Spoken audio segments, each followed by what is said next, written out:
Say good evening, Increment Ray, once again back with another video, which I hope you find informative.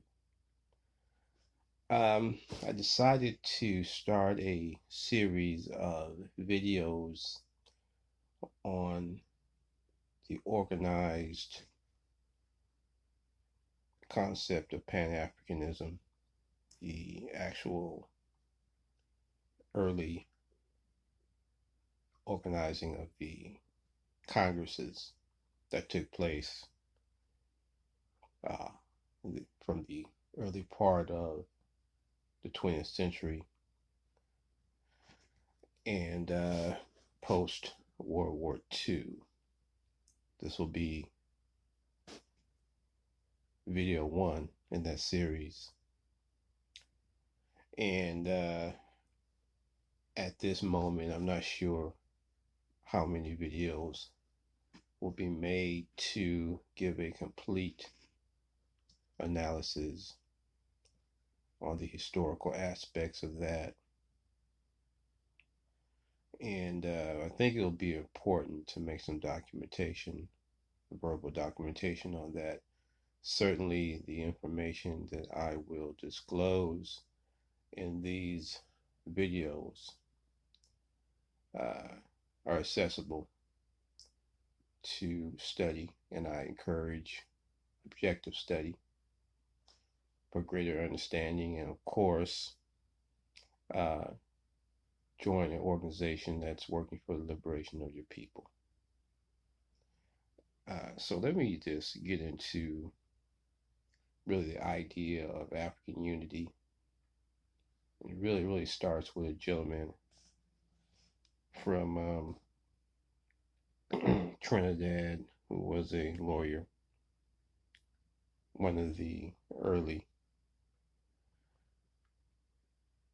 individuals that questioned the scramble for Africa that culminated in 6 European countries carving up Africa as frontiers to feed their national economies and develop, while Africa was left to subjection of European colonialism, and of course disunity and impoverishment.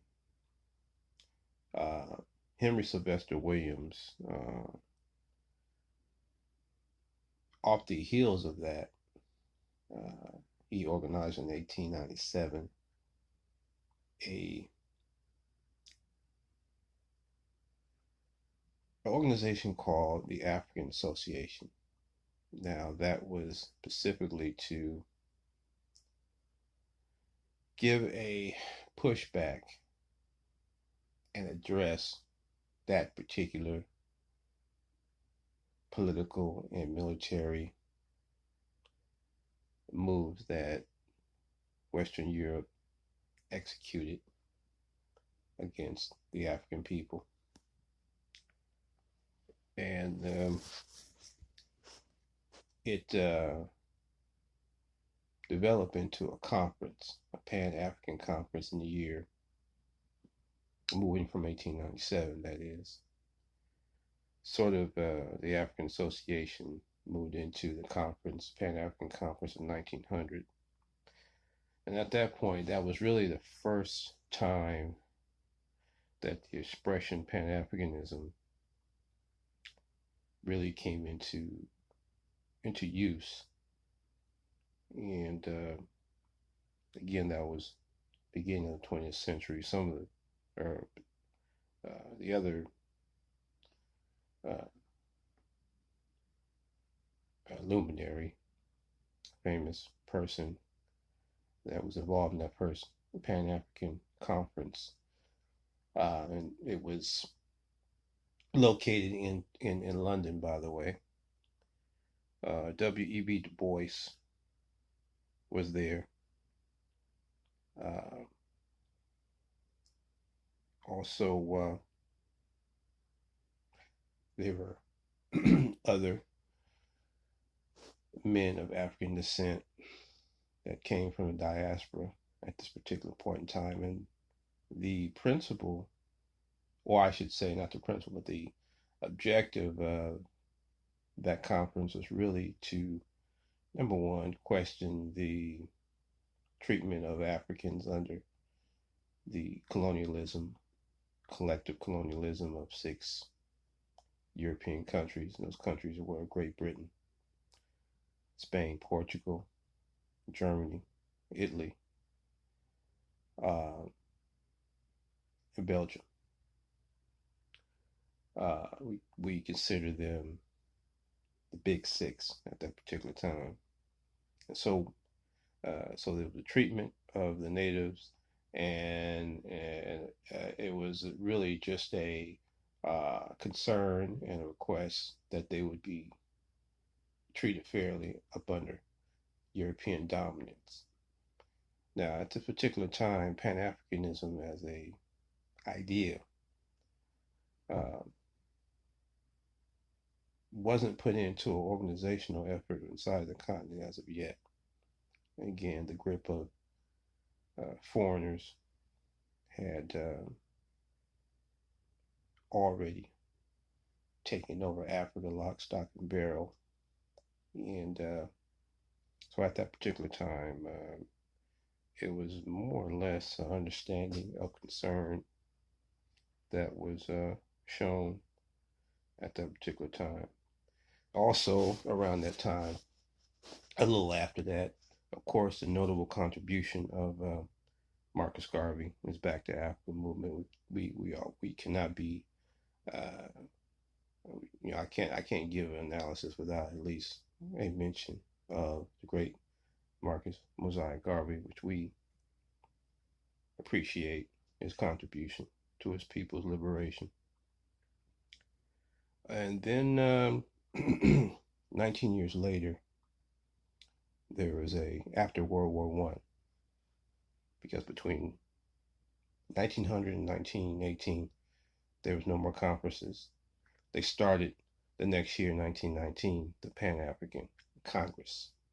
This was the first one in 1919. Apparently, in World War One, obviously travel was probably restricted in terms of reconvening again between that particular time. So we definitely understand why it took 19 years for another uh, meeting of such to be organized. So this first Pan African Congress at this point was held in Paris in 1919. Now this is while the peace conference was in session. On the heels of World War One. Germany was the biggest loser, by the way. World War One, they had to give up a lot of their colonial holdings. Uh, at that point in time, they were considered the instigators of World War One. Whether it was right or wrong, the Western powers held them responsible. And this is all you can find evidence of this in the Treaty of Versailles uh, of 1918 that um, that subdued was the agreement that ended World War One, but actually punished Germany a lot in terms of what it lost as a result of the war. So this 1919, the year would coincide with that treaty signing in Paris. Now, at that particular point, they the very idea of Pan Africanism was still very strange to the public at large, and it seemed as if it could be potentially dangerous.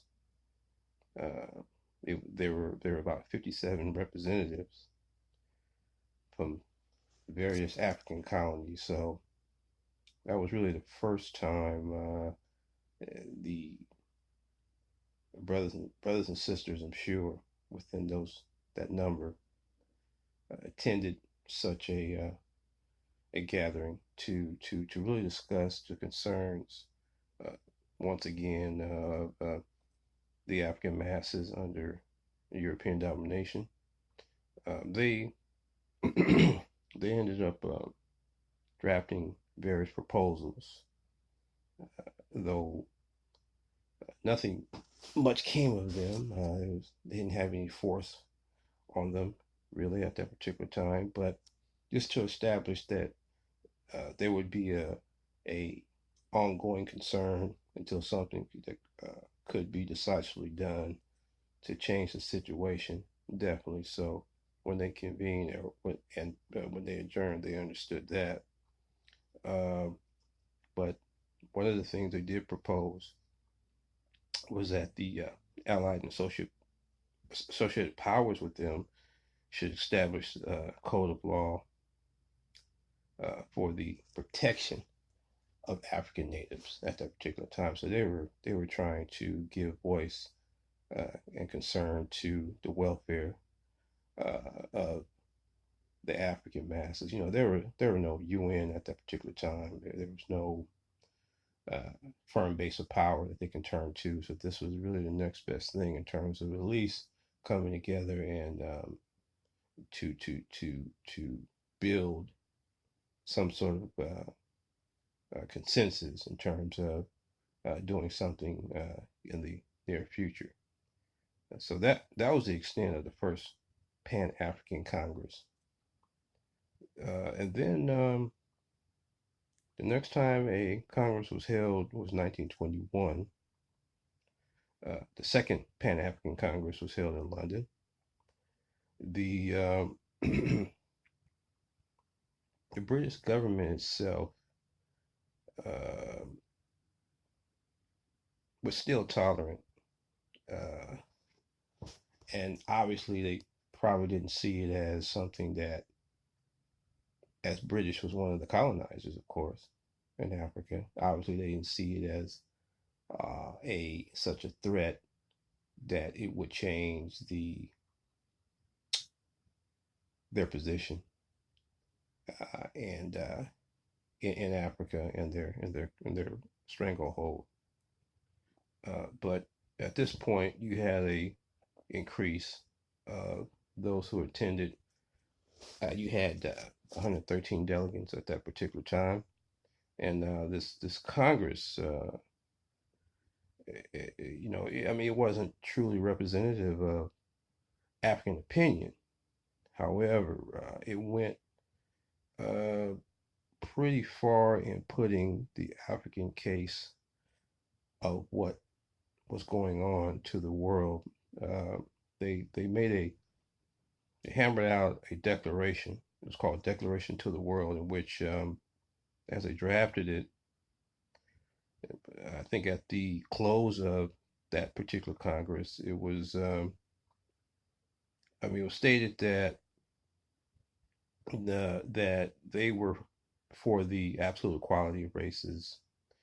And they went into physical, political, and social reasons, and held out or sort of suggested that there should be some form of world and human uh, advancement as at that particular time, as they existed under these as Africans, I should say, on the continent existed under the authority of these different countries at that particular time.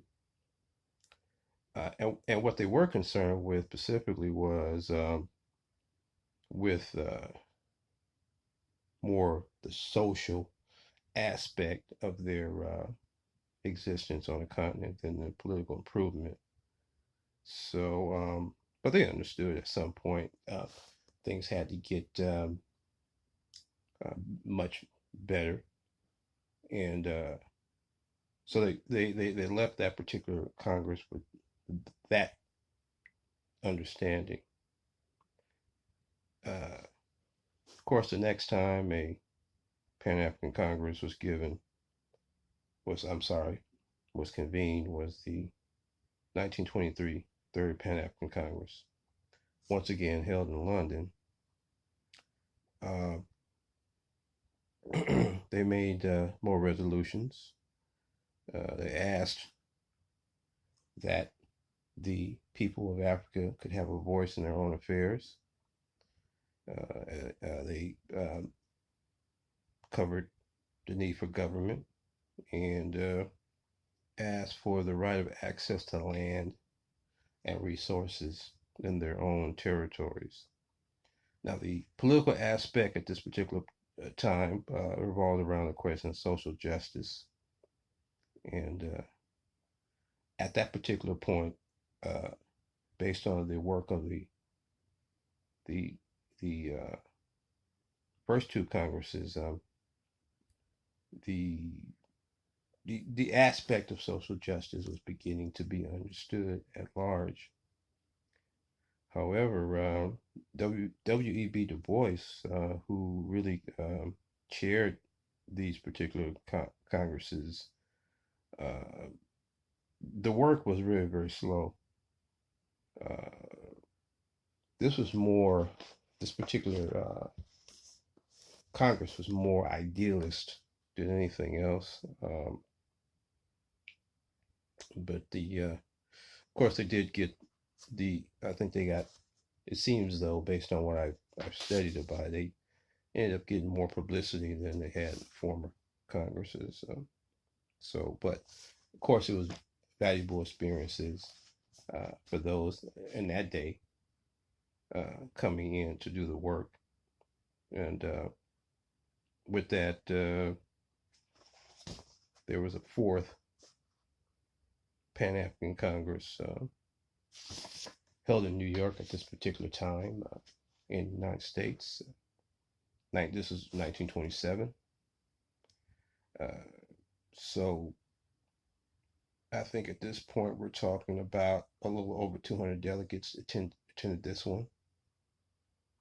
And it was really covering some of the things that I just talked about in terms of what happened in the Second Pan African Congress.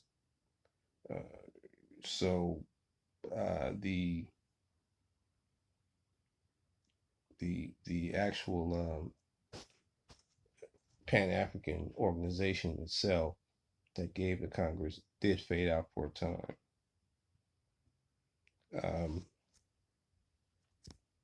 Then we move forward to 1937, and then we had a organization called the International African Service Bureau that was set up in 37, and it was the forerunner of the Pan-African Federation, which was to be used a little bit later on during and after World War II in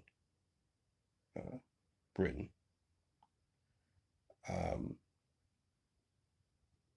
This was the British section of the Pan-African Congress movement.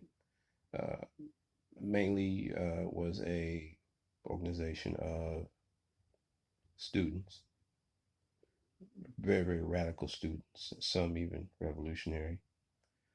Now, let me just briefly go over what the aim was. The aim was to promote the well-being and the unity of the peoples of Africa throughout the world at this particular time. So they were really searching for a broader base of support for the better treatment of Africans on the continent. So, uh, at that point there was a lull in these congresses. World War II had started, and it was only after the war was over and peace was declared that uh, another Pan African Congress appeared. This one was the fifth Pan African Congress. They met in Manchester, England, 1945. This Congress here was markedly and qualitatively different than the ones before it. At this particular time, you had young radicals and revolutionaries from the continent who were taking the opportunity to work to free Africa of European domination, at least the colonial domination. At that particular Congress held in Manchester, uh, you had a very young Kwame Nkrumah at that particular time who had been living in in Britain, in England actually, as a graduate student, uh, and his mentor George Padmore. He and George Padmore were joint secretaries of this particular Congress. W.E.B. Du Bois was there as honorary chairman, but you had other people who you would hear about later in history, such as Jomo Kenyatta, C.L.R. James, um, Sekou Touré, uh, Julius Nyerere, a young Robert Mugabe. And so, for the first time, these are revolutionaries that actually were to take the movement and defeat European colonialism by organizing masses of people. So it's very, very, it really marked a well organized group of young men and women. And they were firmly knit, and they felt that that would be a primary condition for the success of national liberation, which that struggle needed to be intensified. And that's what they did. I think the memory serves, there were about a little bit more than 200 delegates from all over the world. Um, and as I mentioned, George Padmore, who really showed uh, a struggle with Kwame Nkrumah over the idea of revolutionary Pan-Africanism.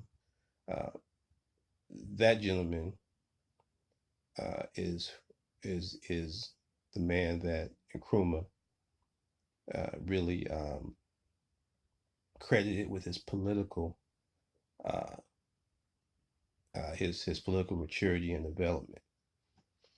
Somebody that is not very well known in history.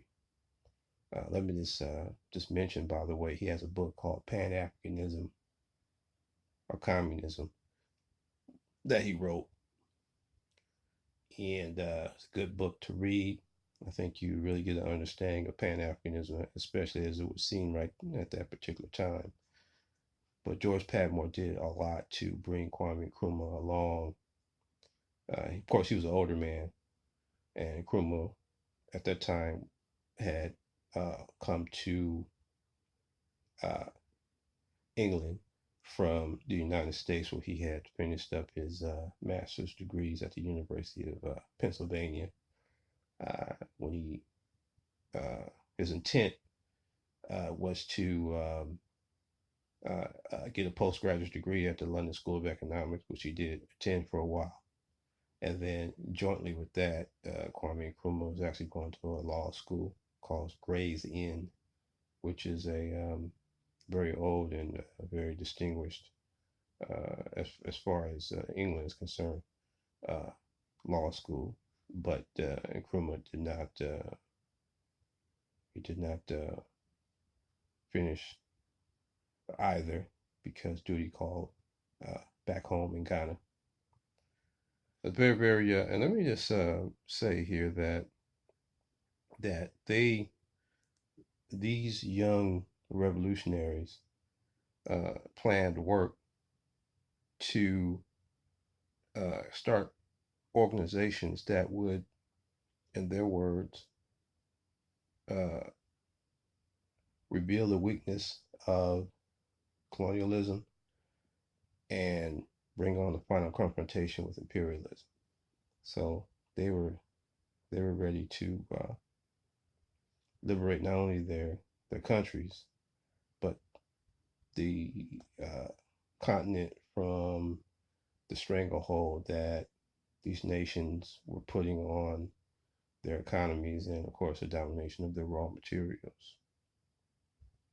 So that was something that was the most impactful Pan-African Congress that they had at the time. Now it was time to go to the continent and start organizing. Uh, they called this Congress, this fifth Pan-African Congress, called on intellectuals and professional classes inside the colonies to awaken to the responsibility to free themselves. So they wrote a declaration, sort of surrounding that idea that the colonial peoples have to unite. So it was kind of a call to action at that particular time. Very, very interesting.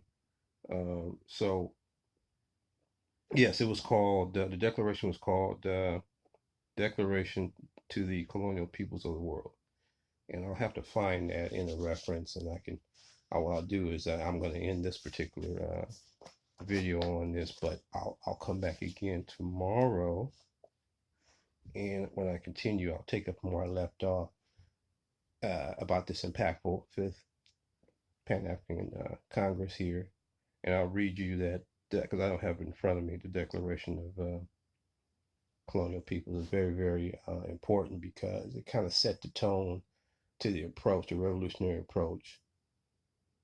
It was these men and others, and people who were around them in their particular territories, that defeated European colonialism at that particular time. So we'll get into that again. I'll go ahead on and put a pin in it right there. But this will be the first installment of the Pan African Congress.